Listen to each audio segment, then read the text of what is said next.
ઓમ નમો નારાયણ. હું અરુણાબેન પી ગોસ્વામી સુરતથી તમારું સ્વાગત કરું છું અરુસ કિચનમાં. તો આજે આપણે બનાવશું ભીંડાનું ગ્રેવીવાળું શાક. તો એના સારું આપણે આ 500 ગ્રામ જેટલા ભીંડા લીધા છે અને આ રીતે લાંબા સુધાર્યા છે. એટલે બહુ મોટા હોય તો વચ્ચેથી 2 કટકા કરવાના, નહીં તો આ રીતના સુધારવાના એમ. અને ડુંગળી તો 3 આપણે ડુંગળી આ રીતે સુધારીને લીધી છે. આની આપણે ગ્રેવી બનાવશું. અને દહીં તો અડધો કપ જેટલું આપણે દહીં લીધું છે. અને લીલા ધાણા લીધા છે દેશી. અને થોડુંક આપણે લસણ અને મરચાં લીધા છે આ રીતે એકાદો ગાંઠિયો. અને અડધી ચમચી જેટલો આપણે ચણાનો લોટ લીધો છે. અને વઘાર માટે આપણે લસણ લીધું છે આ રીતે સુધારીને. અને મેથી આખી અને હિંગ વઘાર માટે. અને નોર્મલ મસાલા જો હે આ બધા આપણે હળદર, મરચું, મીઠું, રાઈ, જીરું એ બધું. અને તેલ જો હે તો પહેલાં આપણે તેલ ગરમ મૂકશું. આ એક કઢાઈ લીધી છે, ગેસ ચાલુ કરશું. આમાં આપણે તેલ નાખીશું. તો તેલને ગરમ થવા દેવું એટલે અડધો ચમચો જેટલું તેલ નાખ્યું છે. અને એક તેલ આપણે આમાં ગ્રેવી માટે મૂકશું. એમાં આપણે થોડુંક જ મૂકશું, 2 ચમચી જેટલું જ આ રીતે. 2 તેલને આપણે ગરમ થવા દેવું. તો તેલ આપણે ગરમ થઈ ગયું છે. તો 2 તેલ ગરમ થઈ ગયું છે. તો આમાં આપણે થોડુંક જીરું નાખીશું ગ્રેવીવાળામાં. અને ડુંગળી નાખી દેવું આ રીતે થોડુંક લાલ થાય એટલે. ડુંગળીને થોડીક વાર આમાં પકવા દેવું. ગેસ ધીમો કરી દેવું અને ભીંડાનો વઘાર કરી દેવું. તો આ આપણે તેલ ગરમ થઈ ગયું છે. તો એમાં આપણે પહેલાં મેથી નાખીશું. તો મેથી થોડીક લાલ થવા દેવાની. અને લસણ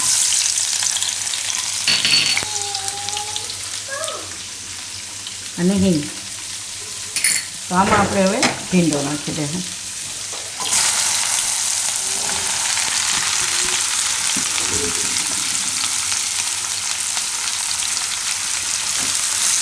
ભીંડાને આમાં પકાવી લઈશું આપણે.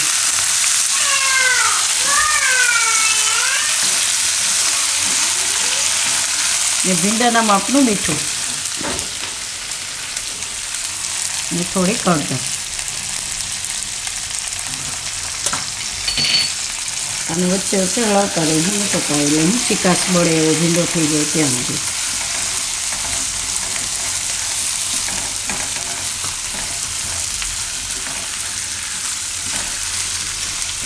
ડુંગળીને ફેરવતા રહે.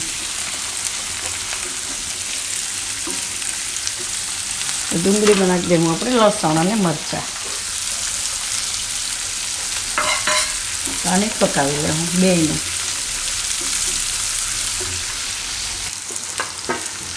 તો ભીંડો આપણે આ રીતે હજી થોડીક વાર ખાવા દેવું, થોડીક ચીકાશ છે એટલે. અને ડુંગળી આપણી પાકી ગઈ છે. તો આ રીતની ડુંગળી પકાવી લેવાની.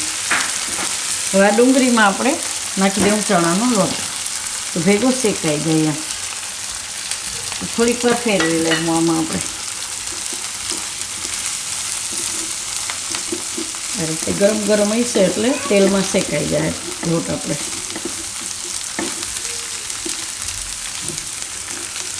આ રીતે આને આપણે થોડીક વાર શેકી લીધું છે. તો ગેસ બંધ કરી દઈશું ને ઉતારી લેવું. તો થોડુંક આને આપણે ઠંડુ થવા દેવું.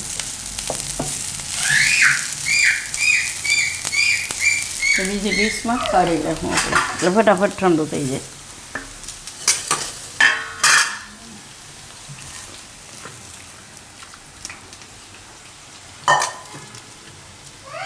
આ રીતની ડુંગળી ખાવા દેવાની.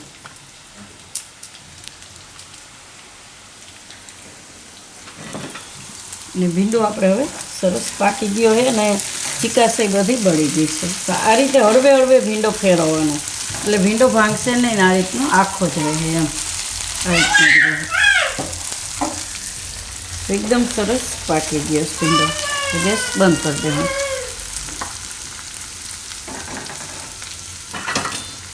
તો આને આપણે હવે પીસી લેવું. તો આ મિક્સર જારમાં લઈ લેવું બધું.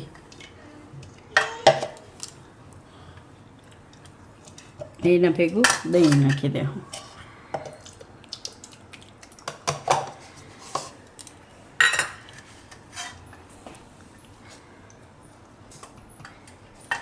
એકવારમાં આવે તો ભલે, નહીં તો 2 વાર પીસી લેવાનું. ને લીલા ધાણા અડધા નાખી દે, હું અડધા ઉપરથી શાકમાં નાખીશું.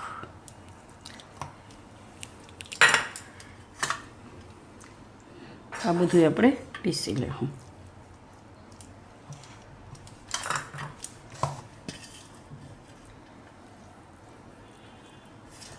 એકદમ મસ્ત ટેસ્ટ આવશે આનો. આને તમે બીજા શાકમાં ના કરી શકો, જે રીતે ભીંડો કરી એ રીતે તમે બીજું કોઈ પણ શાક કરી શકો. આ રીતની ગ્રેવી બનાવીને એકદમ સિમ્પલ ઘરમાં રહેલી વસ્તુથી જેમ. તો આને આપણે પીસી લેવું. તો આપણે તેલ ગરમ મૂક્યું થોડુંક વઘાર માટે, અને આ ગ્રેવીને આપણે પીસી લીધી સારી રીતે. એકદમ સરસ આ રીતની. તો આનો વઘાર કરશું આપણે. તો તેલ આપણું ગરમ થઈ ગયું છે, તો એમાં આપણે નાખશું થોડીક હળદર અને ધાણા જીરું. ગેસ એકદમ ધીમો જ રાખવાનો છે.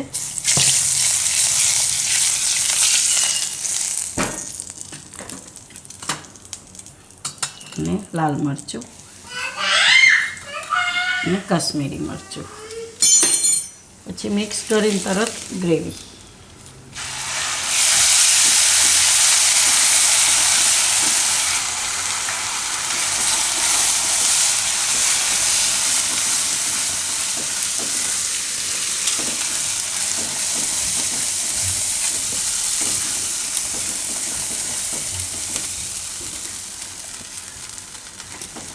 તો ગ્રેવી આપણે એકદમ સરસ પાકેલી જ છે.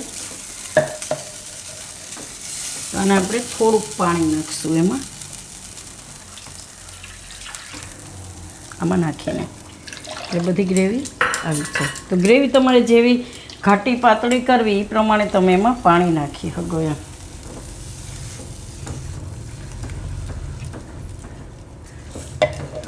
તો ગ્રેવીને થોડીક વાર પાકવા દેવું.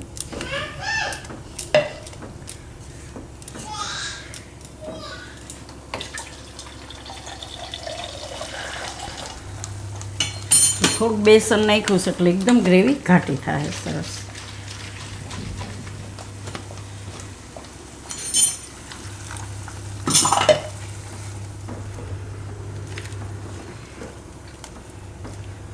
થોડાક ધાણા નાખી દેવું અને થોડીક વાર ઉકાળી લેવું.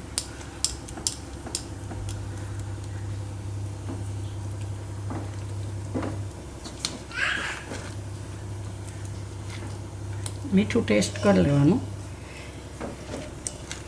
આપણે ભીંડામાં મીઠું નાખ્યું હતું, આમાં મીઠું નાખ્યું નથી ગ્રેવીમાં, તો થોડુંક મીઠું નાખી દેવું આપણે આમાં.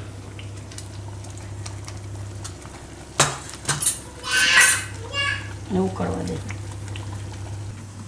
તો થોડીક વાર ઢાંકીને આને આપણે પકાવી લીધું સારી રીતે.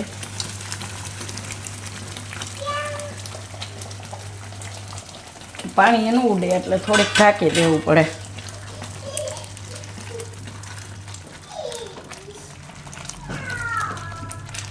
તો થોડીક ગ્રેવી આપણે કાઢી લેવું. મેં પહેલાં કીધું એમાં બીજું કોઈ પણ શાક તમે બનાવી શકો. તો અમારે એક ભાઈને ભીંડાનું શાક ન ભાવે એટલે એના હરવામાં બટેટાનું બનાવીશું. એટલે થોડીક ગ્રેવી મેં વધારે બનાવીશ. હવે આમાં આપણે નાખી દઉં ભીંડો.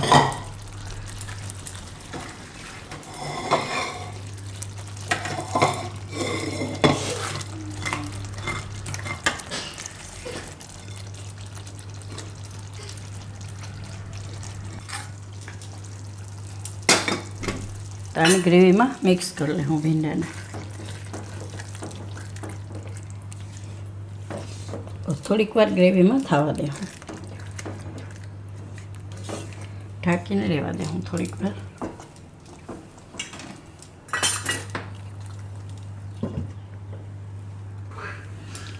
તો થોડીક વાર આપણે પકાવી લીધું ભીંડો નાખીને.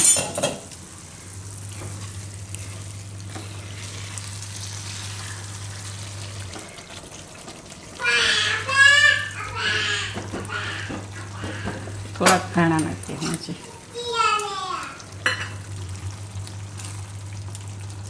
ગેસ બંધ કરી દે હું ને ઉતારી લે હું. તો એકદમ મસ્ત ટેસ્ટ આવે છે આમાં ડુંગળીની ગ્રેવીનો. અને સર્વ કરી લેવું આપણે.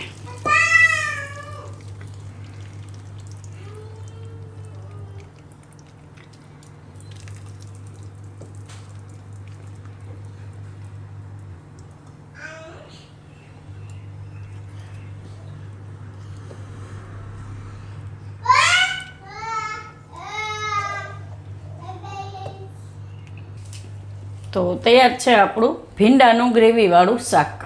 તો જો તમને મારી આ રેસીપી પસંદ આવી હોય તો એને લાઇક કરજો, શેર કરજો અને મારી ચેનલને સબસ્ક્રાઈબ કરજો અને બેલ આઇકન દબાવવાનું ના ભૂલતા. કમેન્ટ કરીને કહેજો કે તમને કેવું લાગ્યું આ ભીંડાનું ગ્રેવીવાળું શાક.